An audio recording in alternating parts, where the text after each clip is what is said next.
السلام علیکم۔ ہر کوئی چاہے شہنشاہ ہے، چاہے عالم دین ہے، چاہے تمہارے ماں باپ ہیں، چاہے بہت ہی دانشور کمپیوٹر کی تعلیم والا ہے، چاہے کوئی شعر و شاعری والا ہے، چاہے وہ گانے بجانے والا ہے، چاہے اپنے آپ کو بہت ذہین اور بڑا کروڑ پتی ارب پتی کھرب پتی سمجھتا ہے، سب تمہیں دھوکہ دے رہے ہیں، سب تمہارا وقت چرا رہے ہیں۔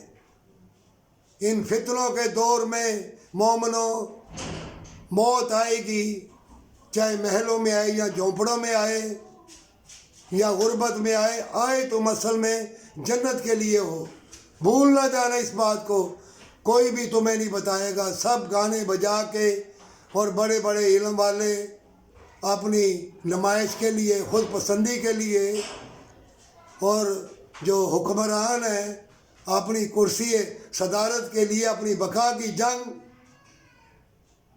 صرف اپنے لیے، تمہارے لیے نہیں۔ تم کو نہیں کہیں گے کہ جگہ جگہ بے حیائی پھیل گئی ہے، مکر و فریب پھیل گیا ہے، دھوکہ عام ہو گیا ہے، بدکاری عام ہو گئی ہے، چیزیں جلانے والی ملاوٹ والی مل رہی ہیں، خون گندا ہو گیا ہے، کتنے پاگل ہو گئے ہیں، کتنوں نے خودکشی کر لی ہے۔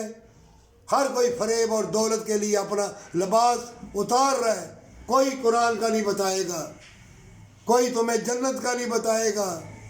اگر مومن ہو، اللہ نے تمہیں جنت کا بتا دیا ہے۔ یہ دنیا پل بھر کی زندگی ہے، ہمیشہ کی زندگی جنت ہے، اور پھر موت کے بعد قیامت ہے۔